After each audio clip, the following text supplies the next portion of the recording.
अलग जगह पे डिस्क्राइब्ड इनके बारे में अलग अलग। तो कई लोग कहते हैं कि जब वो जनेऊ धारण करते हैं अगर किसी ब्राह्मण की मौत हो जाए तो वो ब्रह्म राक्षस बन जाते हैं, या फिर ऐसा बोलते हैं कि इस तरह कोई स्कॉलर पंडित है, अगर उनकी डेथ हो गई और कोई उनके मन में कुछ रह गया है, कोई इच्छा रह गई है, तो वो ब्रह्म राक्षस बनते हैं। अनटाइमली डेथ, जिसको अनटाइमली डेथ होती है। और मतलब स्कॉलर्स होते हैं, ऐसा नहीं कि हर ब्राह्मण ब्रह्म राक्षस बन सकते हैं, मतलब वो हाई लेवल स्कॉलर्स होते हैं जिन्होंने सारे वेद पुराण सब सारा ज्ञान होता है उनको बढ़िया, और वो ब्रह्म राक्षस बनते हैं। और ये इतने फियर्स होते हैं ना कि अगर किसी के पीछे पड़ गए तो दुनिया की कोई ताकत, मतलब दुनिया की कोई ताकत उसे नहीं छुड़ा सकती, मतलब जो भी, हाँ वो अपनी मर्जी के मालिक हैं। वैसे वो बहुत शांत होते हैं, वो किसी को परेशान नहीं करते, वो जहाँ है वहाँ। मैं आपको बता दूँ, ऐसा लिखा गया है, मतलब अलग अलग जगह मैंने पढ़ा है कि वो जनरली पीपल के पेड़ में रहते हैं। और ऐसा कहते हैं हिंदू पुराणों में कि पीपल के पेड़ में ब्रह्मा जी का भी निवास होता है। तो इसको पहचानने का भी तरीका होता है, मतलब बेसिकली अगर एक पेड़ नीचे से तने से हरा भरा है और ऊपर से सूख रहा है तो दैट मीन्स उसमें ब्रह्म राक्षस का वास होता है, ऐसा कहा जाता है। और नाम भी उन्हीं से रिलेटेड है। नाम भी नहीं, अगर वो पेड़ नीचे से सूखा हुआ और ऊपर से हरा भरा है तो कहते हैं कि उसमें ब्रह्मा जी का निवास है। अगर वो नॉर्मल है, ऊपर नीचे दोनों से हरा भरा है, दोनों से सूखा हुआ है, तो एक नॉर्मल पेड़ है। लेकिन अगर वो नीचे से हरा भरा और ऊपर से सूखा हुआ है तो ऐसा बोलते हैं कि उसके अंदर ब्रह्म राक्षस का निवास हो सकता है। तो ऐसा कहा जाता है। तो ऐसी एक स्टोरी है जो मेरे साथ शेयर की थी किसी ने बहुत टाइम पहले, और उनका सामना हुआ था एक ऐसी एंटिटी से, और उस प्रोसेस में एक आदमी की जान भी चली गई थी। सो आई होप आप लोगों को स्टोरी पसंद आने वाली है। बिल्कुल सर, स्टार्टिंग से सर मज़ेदार। तो ये बक्सर डिस्ट्रिक्ट है बिहार में, उसके पास में एक गांव है। उस गांव का नाम है, गांव में एक छोटा पार्ट है उसका नाम है उपाध्याय का टोला। तो उपाध्याय का टोला नाम से तो लग रहा है कि वहाँ पे सभी लोग जो रहते हैं उपाध्याय होते हैं। तो उपाध्याय बेसिकली स्कॉलर ब्राह्मण्स होते हैं। तो ऐसे ही पूरा एक गांव था। तो वहाँ पे एक पंडित जी रहते थे, उनका नाम था रमाकांत जी। तो रमाकांत जी जो थे उनके 2 बेटे थे। तो उनकी माली हालत ऐसी बहुत ज़्यादा अच्छी नहीं थी, छोटा सा गाँव था। तो उनका एक बेटा आर्मी में चला गया। तो आर्मी में गया, उसकी सैलरी वैलरी आना शुरू हुई धीरे धीरे, तो थोड़ा घर को सपोर्ट करने लगा। तो उनका डिस्कशन हुआ कि यार चलो करते हैं, हम बहुत दिनों से एक छोटे से घर में रहते हैं सभी लोग, झोपड़ी टाइप कच्चा घर था, तो अपन लोग गांव में एक मकान ले लेते हैं। तो उस टाइम पर, अच्छा मेरे पास फ़ोटोज़ भी मैं आपसे शेयर करूँगा, आप वो भी दिखा सकते हैं, मतलब अब तो चेंज हो गया उसमें बहुत कुछ। तो एक घर था, वो घर पहले वो ब्रिटिश टाइम का घर बना हुआ था, तो उसमें शायद वो उस टाइम अंग्रेज रहा करते होंगे, उसके बाद वो खाली पड़ा हुआ था। तो किसी का मालिकाना हक था उसके ऊपर, वो उनके पास गए, उन्होंने बातचीत की, तो उनकी डील हो गई। तो डील हो गई तो बोला अब ये घर अपन ले लेंगे। तो बेटे से बोला, पेमेंट वेमेंट हुआ, और अच्छा उन्होंने क्या, किसी से पूछा ज़्यादा नहीं उस घर के बारे में। घर खाली पड़ा था बहुत टाइम से, तो गांव वाले को भी ऐसा कुछ कोई आइडिया नहीं था कि हाँ खाली पड़ा है, कोई रहता तो है नहीं। तो उन्होंने ले लिया घर। अब उस घर में क्या था, घर के जस्ट बरामदे के अंदर एक बहुत बड़ा पीपल का पेड़ था। तो बिल्कुल घर की खिड़की खुलते हुए वहाँ पे दिखता था। तो घर लिया, सभी को बुलाया, गांव में सभी लोग आते हैं, तो सभी के सभी पंडित।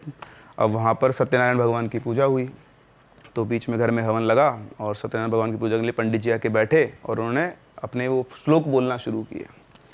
अब जनरली जब भी हम हवन करते हैं आंख बंद करके श्लोक बोलते हैं, तो सभी वहाँ पे पंडित थे, सभी अपनी आंख में मस्त मंत्रमुग्ध हो जाते हैं। वो जैसे किसी को अगर रॉक म्यूजिक पसंद है तो वो जब रॉक म्यूजिक में गया तो आंख बंद करके झूमना शुरू करता है। तो जितने ब्राह्मण लोग सब आंख बंद करके बस अपने मन में श्लोक पढ़े जा रहे थे। अब जो मेन पंडित जो श्लोक पढ़ रहे थे, उन्हीं के साथ साथ एक और आवाज़ पूरे हॉल के अंदर गूंज रही थी, बहुत मीठी आवाज़, मतलब आप ऐसा बोल सकते हो कि देवी आवाज़ होती है ना, कि जो सब झूम जाए आदमी। तो ऐसे बहुत अच्छे तरीके से और बहुत सही प्रोनाउंसिएशन से संस्कृत के अंदर कोई श्लोक बोल रहा है। तो जो पंडित जी थे वो खुद बोलते बोलते रुक गए, उन्होंने चारों तरफ देखा, बोल कौन रहा है, मुझसे भी अच्छा बोल रहा है। तो चारों तरफ देखे, सभी अपनी आंखें बंद करके बैठे हुए हैं। उनको लगा हो सकता है कोई बोल रहा होगा, तो उन्होंने फिर अपनी आंख बंद की और अपना पूरा प्रोसेस किया। तो इस तरह से वहाँ पर पूजा कंप्लीट हुई। अब पूजा कंप्लीट होने के बाद ये सब लोग वहाँ पर रहने आ गए। तो जो लड़का था आर्मी वाला, वो तो वापस चला गया अपनी जॉब पे। इनका दूसरा बेटा था और इनकी वाइफ। अब ये 3 लोग उस घर के अंदर रहते थे। तो ये रहने लगे, ऐसा नॉर्मल चल रहा था सब कुछ, ऐसी कोई दिक्कत नहीं थी।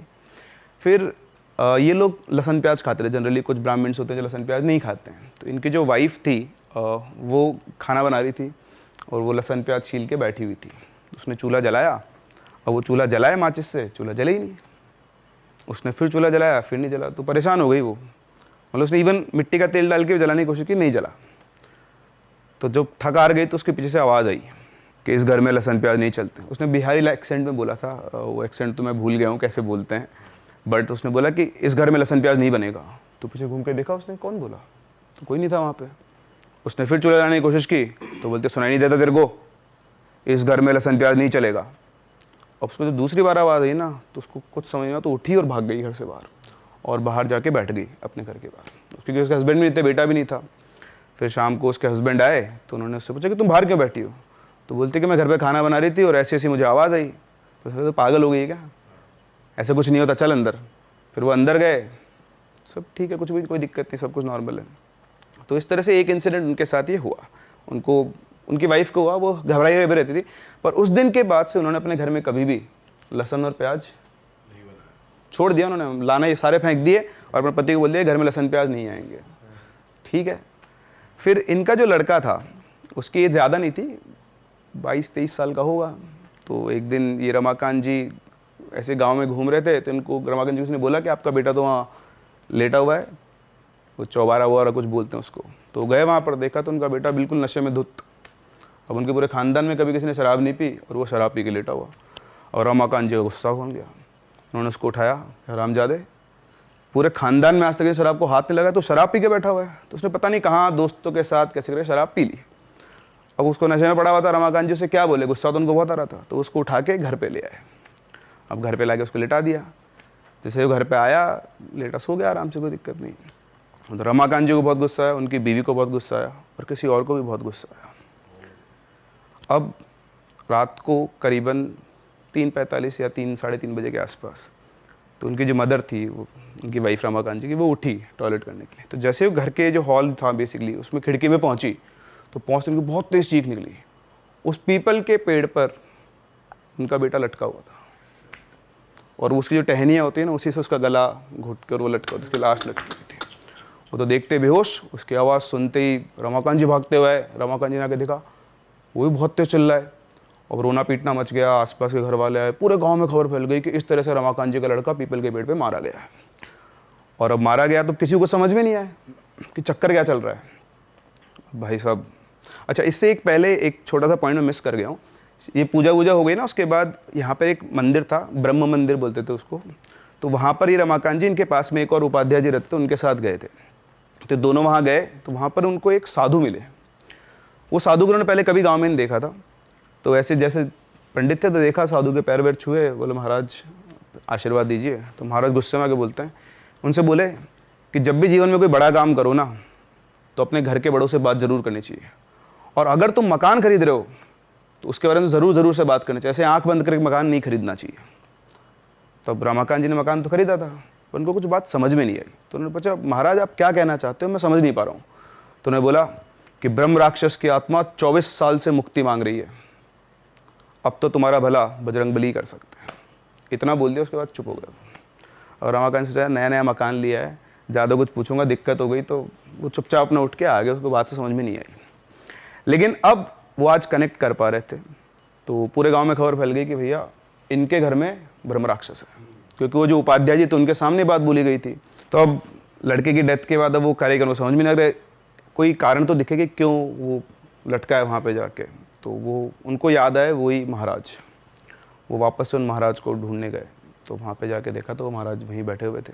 तो जाते उनके पैरों में पड़ गए, रोने लग गए, महाराज मेरा बेटा चला गया और आपने मुझे आगाह बताया क्यों नहीं। तो उन्होंने बोला कि वो ब्रह्म राक्षस है, उसकी जैसी इच्छा होती है ना वो वैसा करता है, वो बहुत शक्तिशाली है, तुम उसका कुछ नहीं कर सकते। उसको जब गुस्सा आता है ना, तो वो अपने जो भी शिकार है उसका, जिसके ऊपर गुस्सा आया है, उसको अपने हिसाब से मृत्यु देता है। तुम्हारे बेटे ने गलती की और उसको गुस्सा आ गया, इसलिए वो गया। तो उसने बोला महाराज मैं क्या करूं, घर छोड़ दूं? तो उन्होंने बोला तुम घर छोड़ दो, कुछ भी छोड़ दो, कोई फर्क नहीं पड़ता, तुमने उस ब्रह्म राक्षस को जगाया है और अब तुम्हें उसको मुक्ति दिलानी होगी। जाओ बजरंगबली का आह्वान करो, अब वही तुमको बचा सकते हैं, बाकी दुनिया की कोई ताकत तुम्हें नहीं बचा सकती। तो उन्होंने बोला महाराज मैं क्या करूं? बोला अनुष्ठान करो, अपने ऊपर भरोसा रखो, भगवान पे भरोसा रखो, अगर भगवान की कृपा रही तो शायद तुम उससे बच पाओ, उसे मुक्ति मिल गई, तुमने अगर उसे मुक्ति दिलवा दी तो वो चला जाएगा, वरना तुम्हें तो कोई नहीं बचा सकता। सर इसकी वैसे पावर, सॉरी मैं काट रहा हूँ बीच में स्टोरी, कि अगर इसकी पावर के बारे में बात करें ब्रह्म राक्षस की, तो आप बता सकते हो थोड़ा क्या, कितना पावरफुल होता है ये? बहुत एक्सट्रीम पावरफुल होते हैं, एक्सट्रीम पावरफुल। मतलब अगर आप जैसा बताया गया है कि 8 से 9 फीट के आसपास की हाइट हो जाती है विजुअल जब आते हैं तो। और इसमें स्टोरी में भी डिस्क्राइब किया गया उनको। और ऐसे कहते हैं कि 2 ऐसे सींग से निकले हुए होते हैं जो राक्षस को दिखाते हैं। जनेऊ हमेशा होती है पहनी हुई, और बाकी तो पंडित का फेस होता है पूरा, टीका जरूर लगा हुआ होता है सिर के ऊपर। तो जो ब्राह्मण और राक्षस का मिक्सचर वो होते हैं पूरा। अब बोलने को आप इनको लेजेंड भी बोल सकते हो, बट जिनके साथ एक्सपीरियंस है वही वाली बात है। तो ये नॉर्मल पूजा से नहीं जाते? नहीं नहीं, पूजा ये जैसे नॉर्मल क्या होता है ना, मतलब इनमें लेवल होता है एंटिटीज का, मतलब 0 लेवल से लेकर ऊपर लेवल तक की। तो ये लेडर में बहुत ऊपर होते हैं, तो हर कोई इनको कंट्रोल ही नहीं कर सकता ना, दिक्कत है। तो मंत्र का ज्यादा असर नहीं होगा इन पे? इनको कंट्रोल करने के लिए मतलब जो कंट्रोल कर रहा है उसका मीडियम भी बहुत हाई होना चाहिए। जैसे सीधा या तो किसी बड़े देवता से वो कनेक्ट हो रहा है, क्योंकि लेडर में देवता थोड़ा सा नीचे हैं बस। अच्छा।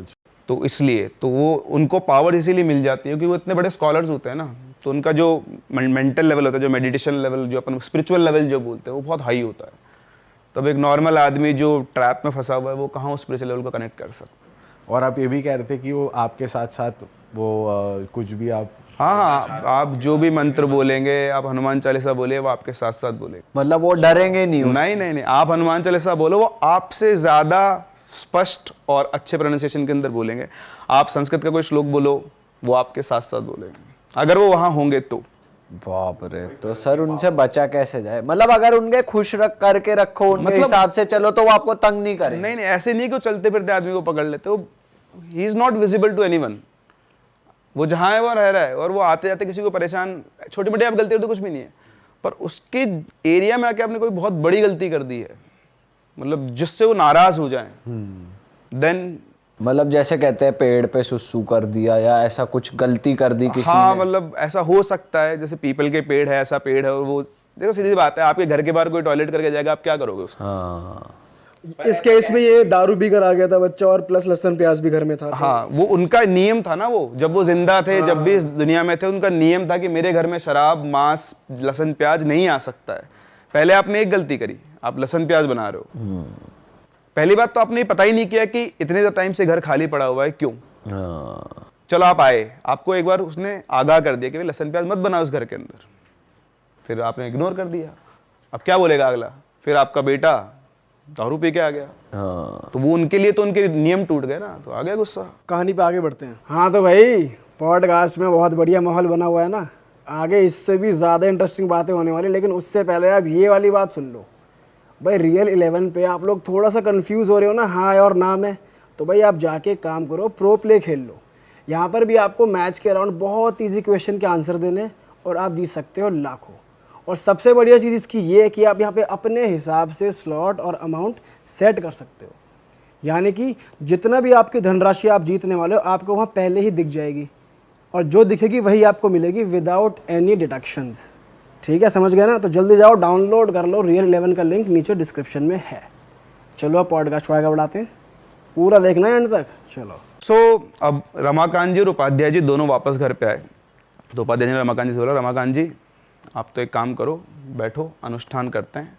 और अच्छा, उन्होंने कहा था कि आपको मतलब रुकना नहीं है, आपने एक बार शुरू कर दिया ना, पता नहीं कब आएगा, कब होगा, कब, बस करते जाना है। तो उन्होंने अपना नियम बांध लिया। उन्होंने शुरू किया साथ में, रमाकांत जी ने, उपाध्याय जी ने अनुष्ठान करना।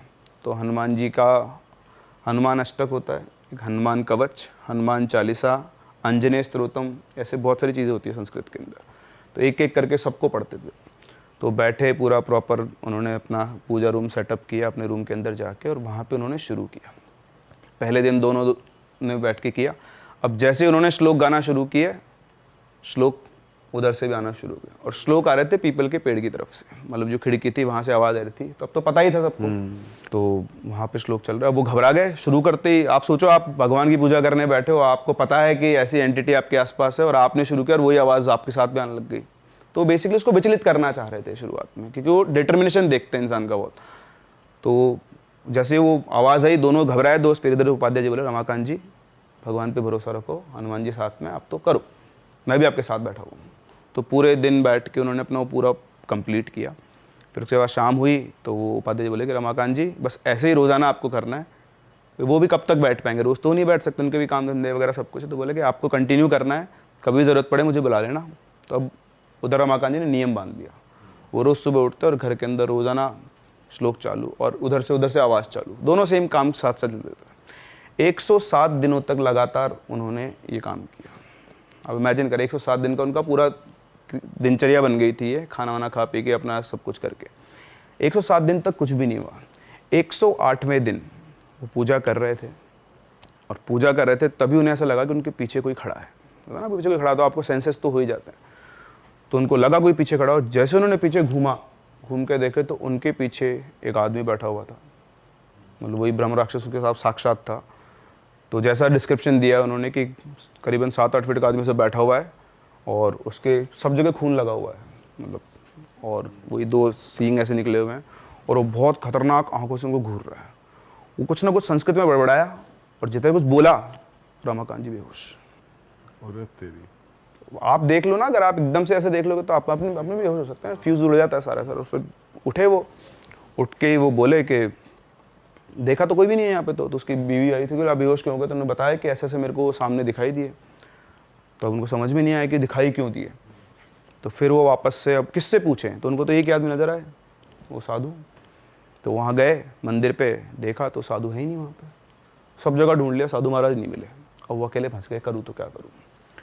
फिर वो वापस अपने घर पे आए, अब उनका अनुष्ठान भी टूट गया, अब वो समझ में नहीं आ रहा उनको क्या करना है। तो वो सोए आके, जैसे उनको नींद आई ना, एकदम से उनकी आँख खुली और आँख खुल के उनको ऐसा लगा कि अपने आप ही वो उस पीपल के पेड़ के वहाँ चले जाएं। उनको ऐसा फील हुआ अपने आप से, कोई आप बोले एनलाइटनमेंट हुआ या फिर ऐसा कोई ऑर्डर आया। उठे और वहाँ जाके और पीपल के पेड़ के पास खड़े हो गए। फिर उनका मन किया कि मैं यहाँ बैठ के पूजा करूँ। तो वो अपना सारा उन्होंने सेटअप किया वापस से, हवन वगैरह सब, और वो बैठ गए उसके अंदर पूजा करने। और जैसे उन्होंने अनुष्ठान शुरू किया, उनकी नज़र पड़ी पर पीपल की डाल पर, तो वहाँ पर वही ब्रह्म राक्षस बैठा हुआ था पीपल की डाल के ऊपर, वो इनको घूरे जा रहा। अब इनकी हालत ख़राब, इनको डर लगे बुरी तरह से कि यार सामने वो बैठा हुआ है, क्या करेगा ये मेरा। पर इनका निश्चय, दृढ़ निश्चय कि नहीं, अब तो मैं अनुष्ठान पूरा करूँगा। और उन्होंने वहाँ पर बैठकर सारा अनुष्ठान करना शुरू किया, और इधर ये करे और उधर से वहाँ से आवाज़ चालू। और अब आवाज़ जितने लोग खड़े सबको सुनाई आ रही है, ऐसा नहीं कि सिर्फ अकेले को सुनाई आ रही है। अच्छा। दिख रहा किसी को नहीं, दिख रहा एक ही इंसान को है, लेकिन सबके सब अनुष्ठान कर रहे हैं, पूजा चल रही है साथ साथ में। फिर बहुत देर तक वो करते हैं, फिर उनको सामने से एक ऐसे रोशनी से चलती दिखाई आई और एकदम से वो रोशनी आके ऐसे फैल गई। रमाकांत जी बेहोश, उसके बाद सब कुछ शांत। वो दोबारा उठे, उठ के देखा तो उन्हें वो कहीं दिखाई नहीं दिया। मतलब जो एनवायरनमेंट था वो बहुत लाइट हो चुका था उनके लिए। करीबन सुबह 4-5 बजे तक का ये सारा प्रोसेस चला उनका। फिर वो सीधे उठे और अपने वो उपाध्याय जी ने डिस्कस किया आपस में, वापस से वहाँ गए मंदिर। तो मंदिर पे वही साधु बैठे हुए, तो जाके उनको प्रणाम ना किया और बोला कि महाराज ऐसा हुआ। तो उन्होंने बोला कि रमाकांत जी, आपके दृढ़ निश्चय से उस ब्रह्म राक्षस को मुक्ति मिल गई है, अब आपको कहीं जाने की ज़रूरत नहीं है, आप इस घर के अंदर रह सकते हो, अब आपको कोई परेशान नहीं करेगा। वो जो था वो जा चुका है और बस आप रहो आराम से। तो उन्होंने कहा कि सब क्या रहूँ, मेरे तो बेटा चला गया, हनुमान जी कहाँ थे जब मेरा बेटे को मार रहा था। तो उसने बोला कि ये सब हमारे बस की बात नहीं, हमारे इच्छा की बात नहीं, उसने गलती की, उसने सजा दी, आपने उसको मुक्त करा के उसको बाहर हटा दिया है, अब आप आराम से यहाँ रह सकते हो। तो वो कुछ टाइम और रहे वहाँ पर, फिर उसके बाद वो वहाँ से चले गए, बेच दिया उन्होंने वो घर। आज भी वहाँ कई लोग रहते हैं, लेकिन उसके बाद कभी उनको कुछ ऐसा कुछ फील नहीं हुआ। सर आपको ये स्टोरी किसने भेजी थी, मतलब किसने शेयर करी? किसी क्लोज नहीं उनके? नहीं। अच्छा, क्लोज ने तो नहीं, पर उन्होंने प्रूफ्स भेजे हैं, वो जगह भेजी है, और जिन्होंने भेजी है वो दिल्ली से बिलोंग करते हैं। अरे बाप रे।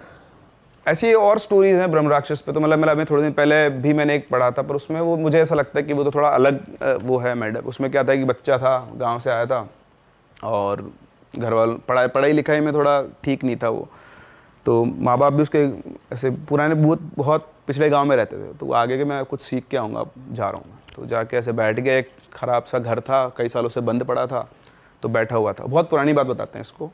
तो वो भी वही ब्राह्मण था, वो बच्चा भी ऐसे बैठा था। तो 2 लोग जा रहे थे, 2 ऐसे वो भी ब्राह्मण थे, जैसे पंडित वगैरह होते हैं ना, जो शास्त्रीय टाइप वैसे। तो उसने रोक के उनसे पूछा कि मैं कुछ सीखना चाहता हूँ, मतलब मुझे भी आप अपने आश्रम ले चलो। तो उन्होंने बोला कि आश्रम जा क्या करेगा, इसमें चला जा, यहाँ अंदर जा और तेरे को यहाँ गुरुजी मिलेंगे, तेरे को सब कुछ सिखा देंगे। तो अनभिज्ञ बालक चला गया अंदर। जैसे वो अंदर गया दोनों बोलते हैं अब सच्चाई सामने आ जाएगी, इस घर में ब्रह्म राक्षस रहता है या फिर नहीं रहता है। तो उसमें फिर वो जाता है अंदर, पूरा घर खाली पड़ा हुआ है, लेकिन ऐसे 3-4 फ्लोर्स होते थे। जब तीसरी फ्लोर पे वो जाता है वो देखता है कि तीसरी फ्लोर से बिल्कुल जगमग है, बढ़िया साफ़ सफाई हो रखी है वहाँ पर, और वहाँ पर जाकर वो बैठ जाता है। वो बैठा रहता है, पूरा दिन निकल जाता है उसको कोई दिखता ही नहीं है। पर उसे लग रहा है कि बाकी सब फ्लोर गंदे हैं लेकिन ये वाला फ्लोर बिल्कुल साफ़ है। तो शाम के टाइम जब होती है, सूरज ढलता है, तब जाके उसे सामने एक गुरुजी दिखाई देते हैं, मतलब अंदर कमरे के अंदर। वो ऐसे ढूंढता है, वापस उठ के देखो तो यार कोई है भी नहीं, मैं फालतू रात हो रही है, निकलो फिर यहाँ से वरना। तो जाके देखता है तो एक कमरे के अंदर एक बाबा बैठे हुए होते हैं। वो उनके पास जाता है और उनसे बोलता है कि मुझे ऐसे किसी ने कहा कि आप मुझे शिक्षा दे सकते हो।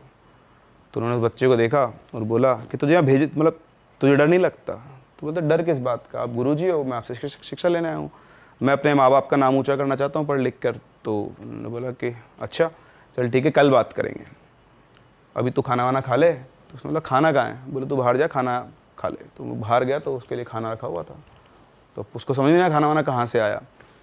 तो खैर इसको तो मैं शॉर्ट करता हूँ बहुत छोटे। तो ऐसे वो अगले दिन गया, अगले दिन उन्होंने फिर उससे पूछा, तो उन्होंने पूछा उससे कि यार बता अब तेरा क्या है। उसने बोला महाराज मैं तो सीख के जाऊँगा आपसे। बोला देख ले, तू दृढ़ निश्चय कर ले, एक बार अगर तू यहाँ रुक गया, तूने अगर ये निश्चय कर लिया कि तुझे मुझसे सीखना है, तो अगले 12 साल तक तू इस घर से बाहर नहीं निकल सकता है।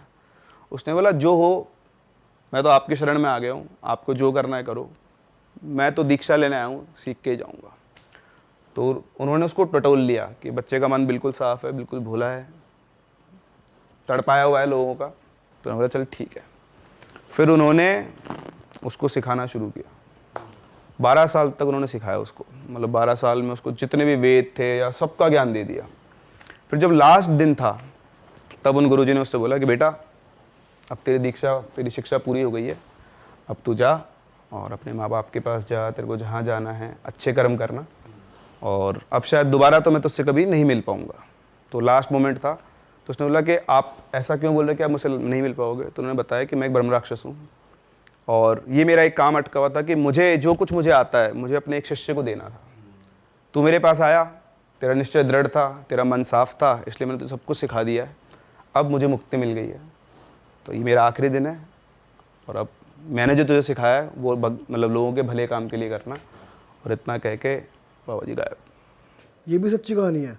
अब ये मैंने पढ़ी थी, इसका मैं ऑथेंटिसिटी नहीं बोल सकता। मतलब किसी ने भेजी थी या नहीं, ये मैंने कहीं बहुत पुरान टाइप से ढूंढ के वहाँ से ऐसे रिसर्च कर रहा था दिन बैठ के। पर उस बच्चे को वो नॉर्मल गुरुजी के रूप में ही दिखे, ऐसे नहीं दिखे? नहीं, सीइंग विंग जैसे हाँ, वो डिस्क्रिप्शन आप दे रहे थे पहले, वो हर किसी के, वही ना कह रहा हूँ मैं, किसके सामने कैसे अपेयर होना है वो उनकी मर्जी है और वो कैसा एनलाइटमेंट है। तो मेरे हिसाब से इनमें भी अलग अलग होते होंगे, आई डोंट नो। ये ब्रह्म राक्षस का गुड साइड है। हाँ, ये गुड साइड भी है। हाँ, तो ये मैंने पढ़ा था, इसके में ऑथेंटिसिटी भी कुछ नहीं बोल सकता। वैसे सर कोई अगर आ जाए, कोई दिख जाए ऐसे सीइंग वाले रूप में, तो ऐसी की तैसी निकल जाए अगले आदमी।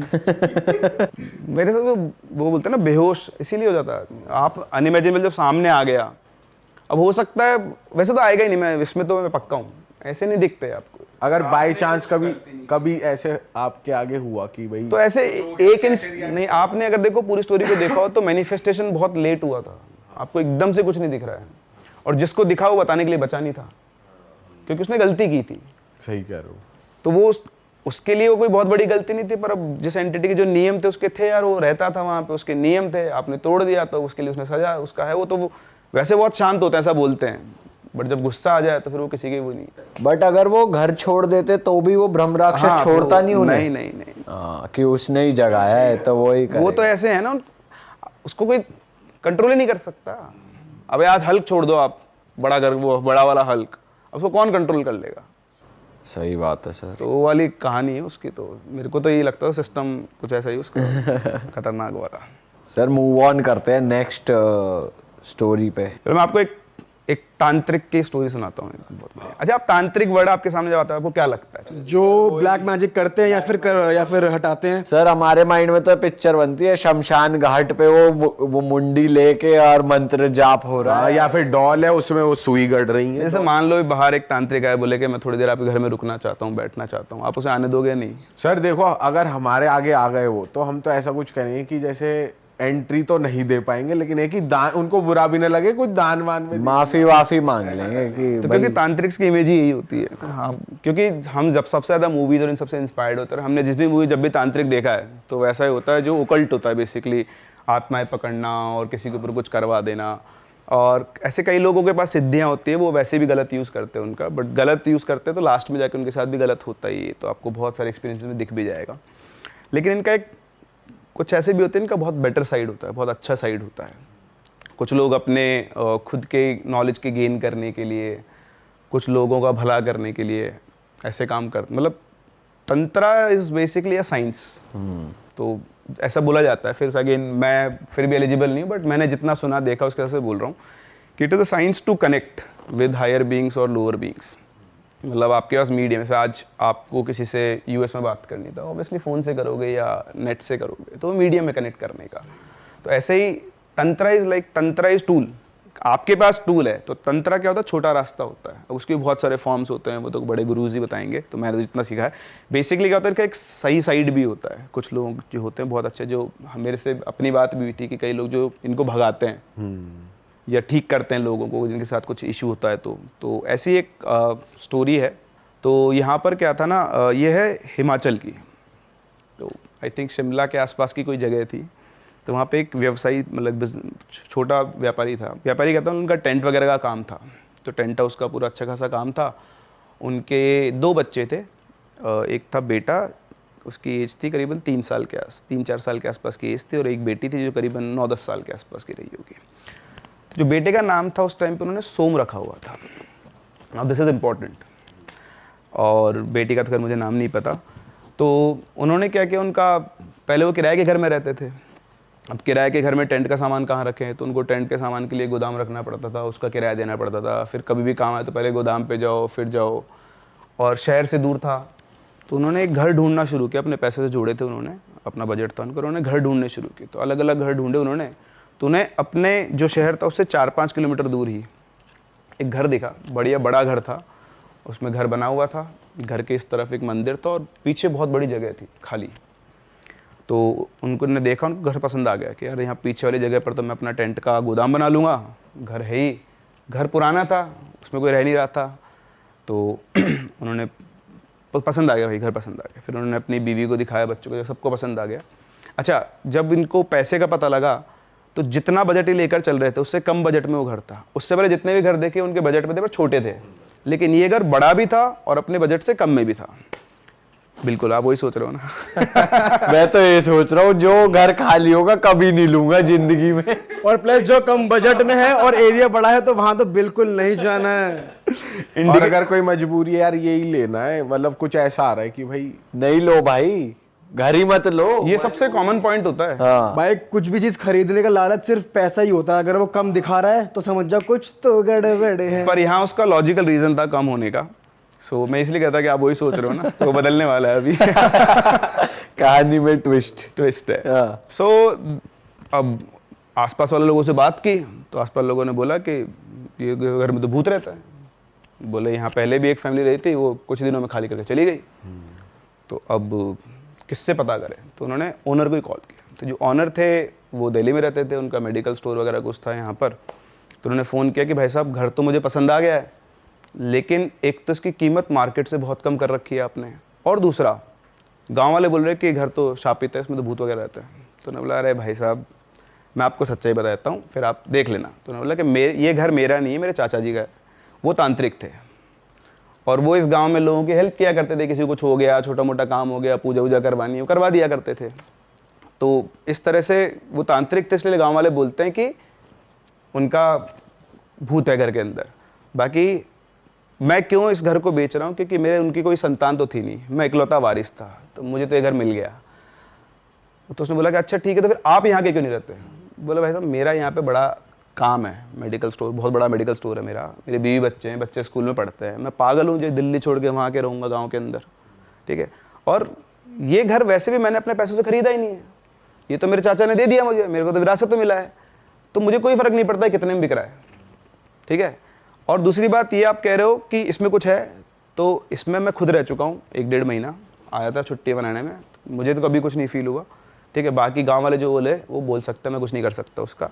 तीसरी चीज़ ये है कि अगर आपको इस कीमत में इतना बड़ा घर मिल जाए तो वो ले लो, ऑफ़र आपके सामने है, लेना है तो लो, वरना कोई दिक्कत नहीं, पड़ा रहेगा, मेरा कोई फ़र्क नहीं पड़ रहा, मुझे बिकेगा तो भी बढ़िया है और नहीं बिकेगा तो और भी बढ़िया है, पड़ा रहेगा।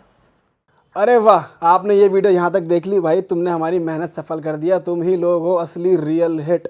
और अगर आपको बहुत मज़ा आ रहा है ऐसी क्लिप्स में, ऐसी वीडियोस में, तो फटाफट जाइए प्लेलिस्ट पे, बिंज वॉच कीजिए, सारी वीडियोस देख डालो और मौज काटो। दैट इज इट, हम मिलेंगे नए पॉडकास्ट में, नई क्लिप में। Till then bye bye, see you, take care, do subscribe, best of Real Talk Online. Okay, bye bye.